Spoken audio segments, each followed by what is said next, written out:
Hi guys, in this video we will see the story of what happened in the 1971 Indo-Pakistan War. So let's start with the overview of this war.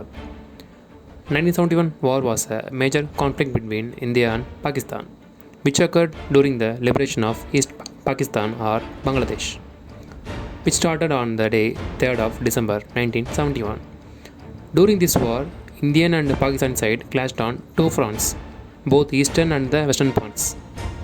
The war officially ended after the Eastern Command of the Pakistani military signed the Instrument of Surrender on 16th of December 1971 in Dhaka, which led to the creation of a country called Bangladesh. So, let's see how it all got started, like why India really supported the liberation of East Pakistan or Bangladesh.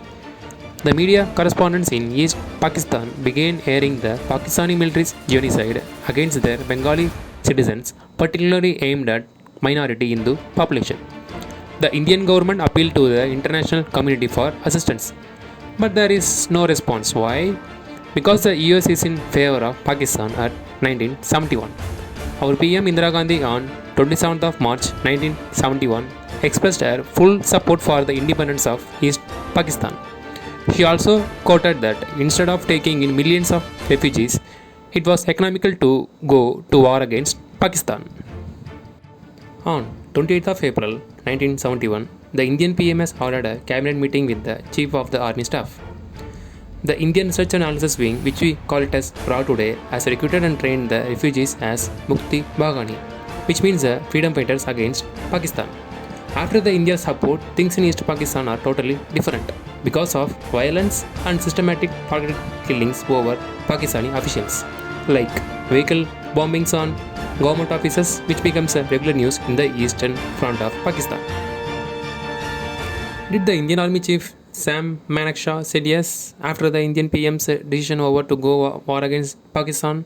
The answer is no. Does the Indian Army is afraid of Pakistan? Nope. Then why he refused to go war against Pakistan? The thing is, he was citing the onset of monsoon season in the East Pakistan and the effect that the army tanks are already being refitted. Even he offered his resignation, but the Indian PM has declined it and she allowed him to prepare for the conflict on his own terms and set a date for it. By 1971, war was seemed inevitable. Thousands of people led by the conservative Pakistanis marched in Lahore and across Pakistan with a slogan called Crush India. But in other hand, India has responded by starting a massive build-up of Indian army on the western border. The army waited until December, when the drier ground in the east would have made easier for operations and the Himalayan passes will be completely covered by snow, which will prevent the interventions of Chinese. On 23rd November, President of Pakistan Yahya Khan declared a state of emergency in all of Pakistan and told his people to prepare for war. On the evening of 3rd December at about 5:40 pm, Pakistan Air Force launched the surprise strike on 11 airfields in northwestern India, including Agra, which was 480 kilometers from the border. At the time of this attack, the Taj Mahal was completely camouflaged with a forest of twigs and leaves and wrapped with a burlap, because its marble glowed like a white beacon in the moonlight, which means that the Indian army is fully prepared for any kind of intervention during this war. Pakistan flew no more than 50 planes to India. The Indian PM addressed the nation on radio that same evening, mentioned that the airstrikes were a declaration of war against India. The Indian Air Force responded with the initial airstrike that very night. The air action marked the official start of Indo-Pakistani War of 1971. Indian PM ordered the immediate mobilization of troops and launched a full-scale invasion of Pakistan. This involved the massive air, sea and land assaults on Pakistan from all fronts. The Indian objective is simple and clear.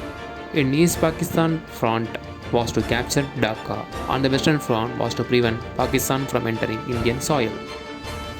Let's see the naval war of 1971. The Pakistan Navy knew very well that their navy was ill prepared for the naval conflict with India.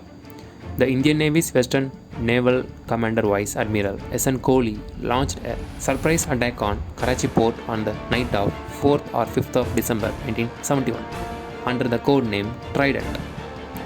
It involves the Soviet-built Osa missile boat sank the Pakistan's Navy destroyer PNS Kabir and the minesweeper PNS Muhafiz, while the PNS Shahjahan was badly damaged as well. Pakistan naval sources reported that about 720 Pakistani sailors were killed or wounded and they lost their fuel reserve on the same night. In retaliation, Pakistani Navy submarines Hangar, Mangrove, and Shushak began their operations to seek out the Indian major warships. On the 9th of December 1971, Hangar sank INS Kukri, about 194 Indian casualties, and this attack was the first submarine kill since World War II. The sinking of INS Kukri was followed by another Indian attack on Karachi port on the night of 8th of December 1971 under the codename Python. A squadron of OSA missile boats approached the Karachi port and launched a series of Soviet-acquired Styx missiles, which resulted in further destruction of Pakistani oil reserves and sinking 3 Pakistani merchant ships along with the foreign ships that are docked in Karachi. The Pakistani Air Force didn't attack the Indian Navy ships, and the confusion remained the next day like why the Pakistani Air Force didn't attack. When the civilian pilots acting as war pilots misidentified PNS Zulfikar as Indian warship, and those acting pilots attacked their own warship. In the Eastern Front, the Bay of Bengal is completely isolated by Indian Navy, trapping the Eastern Pakistan Navy and 8 foreign merchant ships in their ports. From the 4th of December, INS Vikrant was deployed and its Seahawk fighter bombers attacked many coastal towns in the eastern Pakistan, including Chittagong and Cox's Bazar. Pakistan sent a submarine PNS Ghazi to counter INS Vikrant, but unfortunately it was sank under a mysterious circumstances off Visakhapatnam's coast.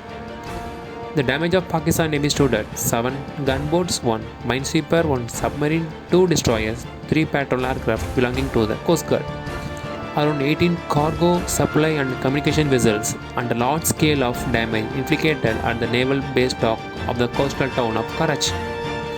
Around 1,900 personnel were lost, while 1,413 servicemen were captured by Indian forces in Dhaka. According to one Pakistan scholar, Tariq Ali quoted that Pakistan lost half of its navy in the war. Let's see the role of world countries during 1971 war. The US stood with Pakistan, supporting it politically and economically.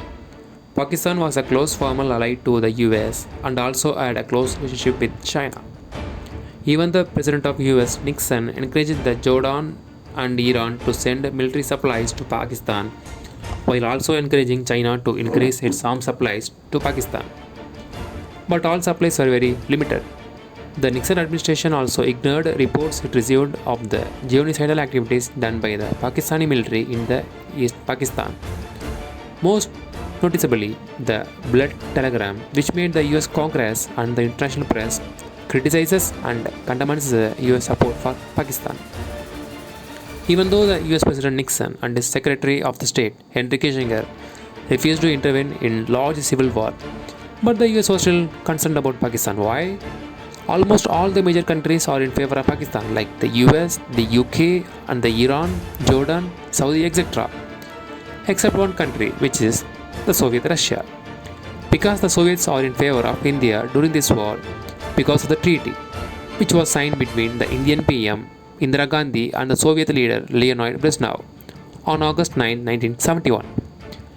The Indo-Soviet Treaty of Friendship and Cooperation is very simple. The Soviet will help India if she faces any attack or threat. The Soviet will help India and remove such threat. The US has an impression that they need Pakistan to stop the Soviet influence in the Southern Asia. A week later, the war is not going very well for Pakistan, as Indian armament stretches through East Pakistan and the Pakistan Air Force is blown out of the subcontinent sky. Meanwhile, the Pakistan military in the west is demoralized and on the verge of collapse, as the Indian Army and the Air Force still attacking around the clock. So now the game of superpowers has just begun. On December 10, 1971, Indian intelligence intercepted an American message indicating that the US 7th Fleet was streaming into the war zone. The 7th Fleet, which was then stationed in the Gulf of Tonkin, was led by the 75,000-ton nuclear-powered aircraft carrier, the USS Enterprise, the world's largest warship. It carried more than 70 fighters and bombers. The South Fleet also included the guided missile cruiser USS King, guided missile destroyer USS Decatur, and a large amphibious assault ship USS Tripoli. So, standing between the Indian cities and the American ships was the Indian Navy's Eastern Fleet, led by 20,000-ton aircraft carrier Vikrant, with barely 20 light aircraft. When asked if India's Eastern Fleet would take on the South Fleet, the flag officer commanding in chief, Vice Admiral N. Krishnan, said, "Just give us the orders." The Indian Air Force, having wiped out the Pakistani Air Force within the first week of the war, was reported to be on alert for any possible intervention by aircraft from the Enterprise. Meanwhile, the Soviet intelligence reported that a British naval group led by the aircraft carrier Eagle had moved closer to the India's territorial waters. This was perhaps one of the most ironic events in the modern history, where the Western world's two leading democracies were threatening the world's largest democracy in order to protect the perpetrators of the largest world genocide since the Holocaust in Nazi Germany. However, India didn't panic. It quietly sent Moscow a request to activate a secret provision of the Indo-Soviet Security Treaty, under which Russia was bound to defend India in case of any external aggression. The British and the Americans had planned a coordinated pincer to intimidate India. While the British ships in the Arabian Sea would target India's western coast, the Americans would make a dash into the Bay of Bengal in the east, where 1 lakh Pakistani troops were caught between the advancing Indian troops and the sea. To counter this two-pronged British-American threat, Russia dispatched a nuclear-armed flotilla from Vladivostok on December 13th, under the overall commander of Admiral Vladimir Kroglyakov, the commander of the 10th Operative Battle Group on the Pacific Fleet. Through the Russian fleet compromised a good number of nuclear-armed ships and atomic submarines, their missiles were of limited range, less than 300 km. Hence, of effectively counter the British and American fleets, the Russian commander had to undertake the risk of encircling them to bring them within their target. So, the Soviets encircled them and trained their missiles at the Enterprise, which blocked them and didn't allow them to close in on Karachi, Chittagong, or Dhaka. At this point, the Russians intercepted a communication from the commander of the British carrier battle group, Admiral Diamond Gordon, to the 7th Fleet commander. The conversation is like, "Sir, we are too late. There are the Russian atomic submarines here, and a big collection of battleships too." So, after this conversation, the British battleships fled towards Madagascar while the larger US task force stopped before entering the Bay of Bengal. The Russians clearly helped prevent a direct clash between the US and the UK with India. Newly declassified document reveals that the Indian Prime Minister went ahead with her plan to liberate Bangladesh, despite inputs that the Americans had kept 3 battalions of Marines on standby to deter India, and that the American aircraft carrier USS Enterprise has orders to target the Indian Army, which had broken through the Pakistan Army's defense and was thundering down the highway to the gate of Lahore. Approximately 93,000 Pakistani servicemen are taken as prisoners, out of which 81,000 are uniformed army men and the remaining 12,000 are either civilian who supported Pakistan government or the families of the military person. It is estimated about 3 lakhs to 30 lakh civilians are killed in Bangladesh. So, due to this conflict, around 10 million or 1 crore people fled the country to seek refuge in India. So, in the end, India won a famous victory over Pakistan due to its brilliant soldiers and unwavering political leadership and strong diplomatic support from the Moscow. Less known is Russia's power play that prevented a joint British-American attack on India. So, as we all know that India captured 93,000 war prisoners as per Geneva Convention. But why India released them back to Pakistan? We should have bargained them for Pakistan-occupied Kashmir. Is there anything happened after the war? which made India to release them? Let's see in the next video about why India released those 93,000 POWs. Thank you. Jai Hind.